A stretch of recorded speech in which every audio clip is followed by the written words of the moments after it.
Hi friends, welcome to my channel ஜென்னலக்கா. இன்றைக்கி நம்ம பார்க்க போகிற ரெசிபி என்னென்னு பார்த்தீங்கன்னா சீஸியாகவும் நல்லா சூயியாகவும் இருக்கக்கூடிய ஒயிட் சாஸ் பாஸ்தா ரெசிபி தாங்க நம்ம பார்க்க போகிறோம்.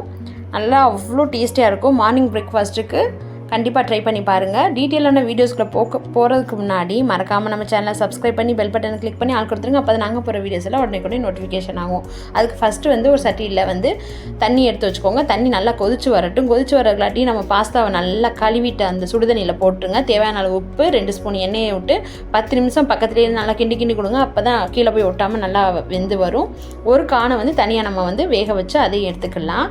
இதுக்கு பதில் வேறு எந்த வெஜிடபிள்ஸ் நீங்கள் சேர்க்குறா இருந்தாலும் அதையும் நீங்கள் இந்த மாதிரி லைட்டாக வேக வச்சு அதை எடுத்துக்கோங்க. இப்போ வெந்துருச்சு. வெந்த உடனே டக்குன்னு நீங்கள் வடிகட்டிடுங்க. இல்லைன்னா குழஞ்சது மாதிரி ஆயிரும் பாஸ்தா. அதனால் இப்போ இது செய்கிறதுக்கு தேவையான அளவு நல்லா பெரிய பாத்திரமாக நல்லா தாராளமாக இருக்கக்கூடிய ஒரு பாத்திரமாக எடுத்துக்கோங்க.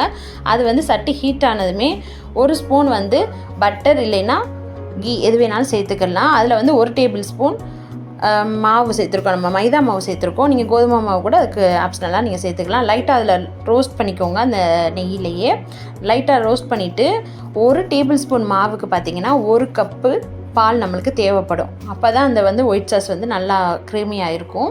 இதை ஃபஸ்ட்டு கொஞ்சமாக சேர்த்து அது கட்டி இல்லாமல் கரைச்சிக்கோங்க. கரைச்சிட்டு அப்புறம் மிச்சம் எல்லா பாலையும் ஊற்றி நல்லா மிக்ஸ் பண்ணிக்கோங்க.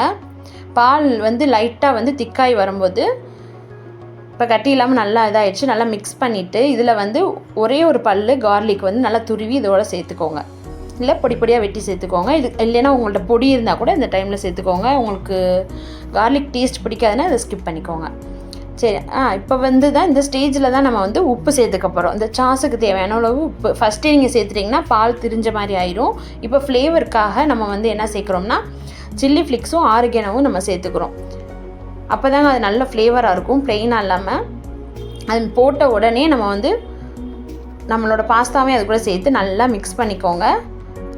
அப்புறம் நம்ம வேக வச்ச வெஜிடபிள்ஸையும் போட்டுக்கலாம். கானுக்கு பதிலாக நீங்கள் காளான் வேறு எது வேணாலும் நீங்கள் சேர்த்துக்கலாம். சிக்கன் கூட நீங்கள் தனியாக வேக வச்சு நீங்கள் சேர்த்துக்கலாம். இப்போ இந்த மாதிரி தனியாகவே உங்களுக்கு சீஸ் கடையில் கிடைக்கும். அதை நீங்கள் தனித்தனியாக அந்த மாதிரி கண்டெய்னரில் எடுத்து வச்சுக்கோங்க. எடுத்து கார்ன்ஃப்ளவர் மாவு டஸ்ட் பண்ணிட்டு நீங்கள் எடுத்து வச்சிங்கன்னா நம்ம எடுத்து சமைக்கும் போது ரொம்ப ஈஸியாக இருக்கும். அப்படியே உதிரியாக வரும். ரொம்ப இறுக்கி பிடிச்சிக்கிறாது. நம்ம ஃப்ரீசரில் வைக்கும் போது இறுக்கி பிடிச்சிரும் இல்லையா? அது இது ஒரு குட்டி டிப்பு, முடிஞ்சால் ஃபாலோ பண்ணி பாருங்கள். இப்போ நல்லா ஒரு கையளவு சீஸை இது கூட சேர்த்துருக்கோம். அது நல்லா மெல்ட் ஆகி வர்றதுக்கு தான் லைட்டாக நல்லா மிக்ஸ் பண்ணி விட்டுக்கோங்க. நல்லா சீஸ் மெல்ட் ஆகி வந்ததும் இது கூட பார்த்திங்கன்னா கடைசியாக நம்ம பெப்பர் தூள் சேர்த்துக்கிற போகிறோம். பெப்பர் பொடி கண்டிப்பாக சேருங்க. அப்போ தான் அது நல்ல ஒரு ஃப்ளேவர் கிடைக்கும் நம்மளுக்கு. இல்லைன்னா ப்ளெயினாக இருந்தால் அவ்வளோவா டேஸ்ட் இருக்காது. கொஞ்சம் ஸ்பைஸியாக இருந்தால் தான் நம்மளால் சாப்பிட முடியும். இப்போ நல்லா அதை கிண்டிட்டு அடுப்பு ஆஃப் பண்ணிடுங்க. இதை அப்படியே ஒரு பவுலுக்கு மாற்றிட்டு உங்களுக்கு இன்னும் எக்ஸ்ட்ரா சீசனிங் எதுவும் தேவை அப்படின்னா இதுங்க மேலே தூவிக்கலாம். மேலே நல்லா சீசனிங் தூவி சாப்பிட்டு பாருங்கள். சூப்பரான பிரேக்ஃபாஸ்ட் ரெசிபி. சண்டே மார்னிங் அன்றைக்கி கண்டிப்பாக ட்ரை பண்ணி பாருங்கள். நல்லா பீஸ்ஃபுல்லாக ருசித்து சாப்பிட்லாங்க. கண்டிப்பாக ட்ரை பண்ணி பாருங்கள். உங்கள் வீட்லேயும் ட்ரை பண்ணி எப்படி வந்துச்சுன்னு எங்களோட கமெண்ட்டில் ஷேர் பண்ணிக்கிற மறந்துடாதீங்க. இது நம்ம கடாயில் செய்கிறது, கேஸ் ஸ்டவ்வில் செய்கிறது. இன்னொரு மெத்தட் பார்த்திங்கன்னா, இன்னும் நம்ம வீட்டில் பார்த்திங்கன்னா ஸ்பைஸாகவும் இன்னும் சீஸ்லாம் போட்டு சாப்பிடணும்னு நினைக்கக்கூடியவங்க இருப்பாங்க. அவங்களுக்காக அப்படியே அந்த வேக வச்ச பாஸ்தாவை ஒரு பவுலில் எடுத்துகிட்டு மைக்ரோவேவ் சேஃப் பவுலில் எடுத்துகிட்டு இன்னும் எக்ஸ்ட்ரா ஸ்பைசினஸ் எல்லாமே சேர்த்துக்கிட்டு சீசனிங் எல்லாம் சேர்த்துட்டு இன்னும் எவ்வளோ சீஸ் வேணுமோ அதை நல்லா போட்டுக்கோங்க. தாராளமாக போட்டுட்டு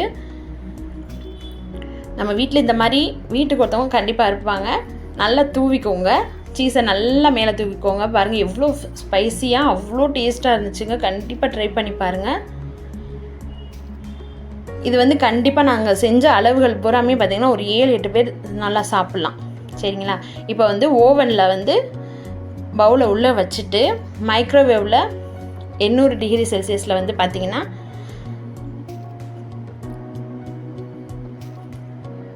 ஃபஸ்ட்டு நாங்கள் 2 நிமிஷம் வச்சு பார்த்தோம்.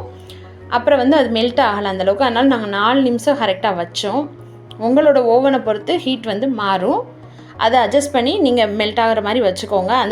அந்த மாதிரி நம்ம ஓவனில் வச்சு எடுத்தோம்னா அப்படியே நல்லா ரெஸ்டாரண்ட் ஸ்டைலில் பார்க்கவே அவ்வளோ லுக்காக சூப்பராக இருந்துச்சு. ஓவன் இல்லாதவங்க கண்டிப்பாக அந்த ஸ்டைலையும் ட்ரை பண்ணி பாருங்கள். ஓவன் இருந்தால் நீங்கள் இதை மறக்காமல் செஞ்சு பாருங்கங்க. அப்படி சீஸில் மேலே பார்க்கவே அவ்வளோ சூப்பராக இருந்துச்சு. பார்க்கலாம். ஒரு 4 நிமிஷத்துக்கு அப்புறம் நாங்கள் ஓப்பன் பண்ணி பார்க்குறோம். அப்படியே சீஸ்லாம் நல்லா மெல்ட் ஆகி ஆவி பறக்க சூப்பராக க்ரீமியாக சீஸியாக இருந்துச்சுங்க அந்த பாஸ்தா. இப்போ அப்படியே எடுத்து நம்ம சாப்பிட்றலாம். லீவு நாள் எப்போ கிடச்சாலும் இந்த மாதிரி ரெசிபீஸை ட்ரை பண்ணி பாருங்கள். உங்கள் வீட்டில் இருக்க எல்லாருக்கும் செஞ்சு கொடுத்து எப்படி வந்துச்சுன்னு எங்களோட கமெண்ட்டில் ஷேர் பண்ணிக்கோங்க. இந்த வீடியோ பிடிச்சிருந்தால் லைக் பண்ணி உங்கள் ஃப்ரெண்ட்ஸ் அண்ட் ஃபேமிலி கூட ஷேர் பண்ணி மறக்காமல் நம்ம சேனலை சப்ஸ்கிரைப் பண்ணிங்க. தேங்க்யூ ஃபார் வாட்சிங்.